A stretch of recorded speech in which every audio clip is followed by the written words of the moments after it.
Varias veces se nos ha dicho que la realidad supera a la ficción, pero pocas historias lo dejan más en evidencia que la que estoy por contarte.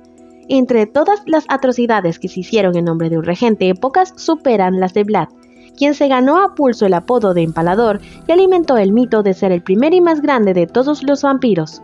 ¿Quieres conocer por qué fue tan temido y cómo consiguió ser el padre y señor del terror? Quédate y no te arrepentirás. Hoy veremos la verdadera historia del príncipe Vlad Drácula. ¿Eres una persona curiosa y quieres conocer más sobre el mundo que te rodea? Llegaste al lugar correcto. Bienvenido a No Solo Tops, tu canal de curiosidades favorito. Si te gustan los datos interesantes, considera suscribirte al canal y activar la campanita para que no te pierdas nuestros videos. Con eso listo, ¡vamos allá! La historia del conde Drácula es, obviamente, ficticia. La idea de que un demonio chupasangre viva en un castillo es perfecta para la fantasía, pero en la realidad pierde algo de fuerza. Sin embargo, no es necesario sufrir de una maldición milenaria para ser un verdadero monstruo, ni ser un vampiro para que las personas te teman. Quien inspiró al personaje de Drácula no fue nadie más que Vlad III, también conocido como Vlad Tepes, de Valquiria, Vlad el Empalador y Vlad Drácula.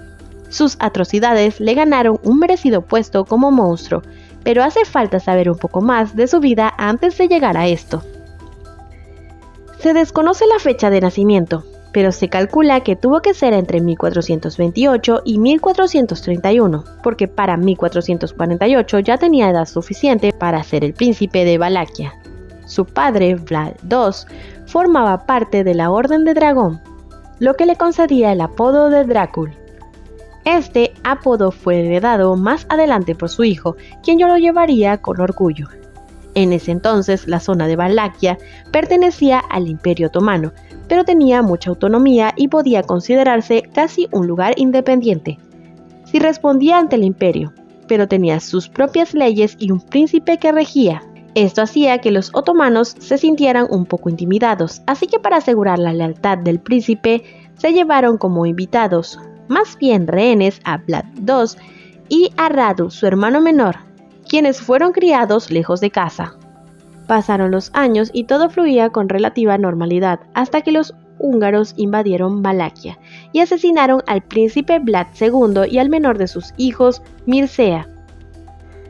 En el año 1947, esto dejó en el puesto para Vlad, quien lo ocupó por un mes antes de tener que huir y refugiarse en el corazón del Imperio Otomano a causa del segundo ataque de los húngaros.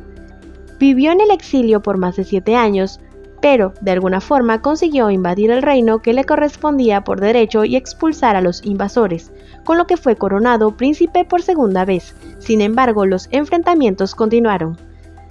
Habían poblados sajones alrededor de Valaquia, y aún no habían olvidado el asesinato de su familia, así que se desquitó con todo lo que pudo. Tras cada enfrentamiento tomaba rehenes de guerra y los mandaba a empalar alrededor de sus fronteras para advertirle a todos los que le haría si osaba enfrentarse a él.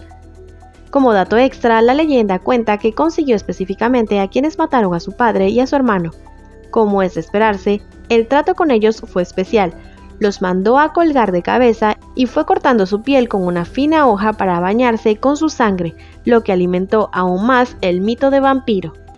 Su conexión con Transilvania llegó años después, cuando en 1960 respondió al ataque que había recibido de los sajones invadiendo el lugar.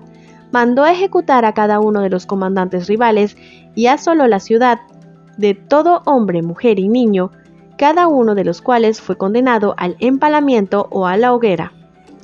Las historias cuentan que las víctimas de empalamiento podían vivir horas o incluso un par de días en terrible agonía hasta que recibían la misericordia de la muerte, algo que se pensaba que era un mito hasta que hace algunos años, cuando unos experimentos comprobaron que la forma indicada y el camino correcto, una persona sí podía sobrevivir a la atroz herida siempre y cuando la estaca no fuera retirada, por lo que terminaban muriendo de sed o de dolor. A pesar de esto, es muy probable que solo se tratara de exageración, o que pasara en muy raras ocasiones, porque hacer esto requería una habilidad y conocimiento de la anatomía muy poco probable para la época. Mientras estuvo en el poder, Vlad se encargó de ganar muchos, pero muchos enemigos. Estuvo jugando en dos bandos. por una parte haciendo tratos con los otomanos y con otra con sus enemigos, los húngaros, mientras que tenía relaciones mixtas con los turcos.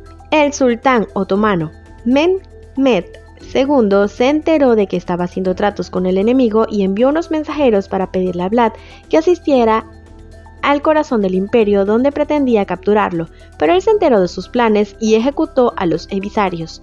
Estaba molesto porque el sultán quisiera acabar con él, e inflamado por sus victorias, así que atacó al imperio otomano y masacró a más de 24.000 turcos y búlgaros.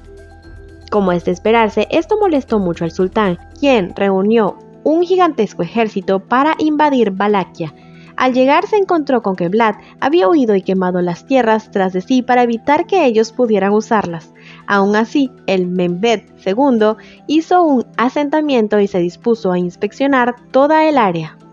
Mientras dormía, Vlad intentó una estrategia que consistía en infiltrarse en el campamento para asesinar al sultán y generar así el pánico entre sus filas, mismos que esperaban aprovechar luego. El número de sus hombres era muy inferior, pero esperaba que la sorpresa y el terror jugara a su favor. El plan fue un fracaso porque no encontró la tienda. Al despertar, el sultán se percató de los planes cuando encontró a 2 de sus sirvientes muertos, lo que lo hizo enfurecer. Tomó a sus hombres y los llevó hasta el bosque donde sabía que debían esconderse Vlad y sus tropas, pero lo que encontró le perturbó hasta sus últimos días. Ese mismo bosque es conocido hoy en día como el Bosque de los Empalados y pocas veces en la historia de la humanidad ha habido algo tan horroroso. Cuentan los historiadores que los cuerpos podían hacer llorar al más desalmado y vomitar al estómago más resistente. Había madres empaladas con sus bebés, aún en brazos, mujeres embarazadas, niños y hombres, así como un sinfín de pájaros que habían hecho sus nidos en las entrañas de aquellos cuerpos. Es difícil de estimar, pero se piensa que más de 20.000 víctimas formaban parte del macabro espectáculo. Atormentado por la atrocidad, el sultán tomó a sus hombres y abandonó el lugar, dejando solo algunos para que defendieran Valaquia en caso de que el príncipe volviera. Vlad fue perdiendo aliados con los meses hasta que fue capturado por el rey húngaro, a quien consideraba como un compañero. El rey lo iba a ejecutar, pero no quería entrar en conflicto con el padre, quien apoyaba a Vlad, pues pensaba que el único enemigo eran los musulmanes y que todo el que acabara con ellos era aliado, algo que Vlad hacía muy bien. Para salir de este problema falsificaron cartas donde se decía que el príncipe tenía un acuerdo secreto con el sultán, con lo que consiguieron encarcelar a Vlad por más de 14 años. Después de esto fue liberado y tras varias batallas que demostraban una increíblemente brillante, Vlad logró ascender al trono de Valaquia por 3ª vez, pero años después murió en batalla. Su cuerpo fue picado en trozos y su cabeza enviada como trofeo al sultán Mehmed II, quien tenía un odio personal contra el príncipe.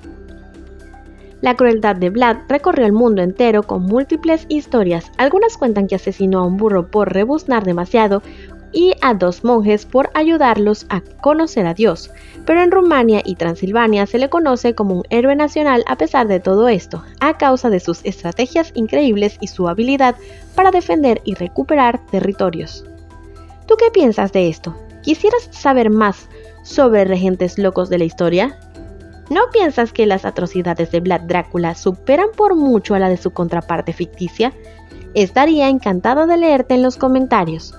Con esto terminamos el video de hoy, pero pronto regresaremos con más datos curiosos e información interesante. Si te gustó, no olvides dejar un like y compartir con tus amigos. Para más contenido como este, suscríbete al canal y activa la campanita.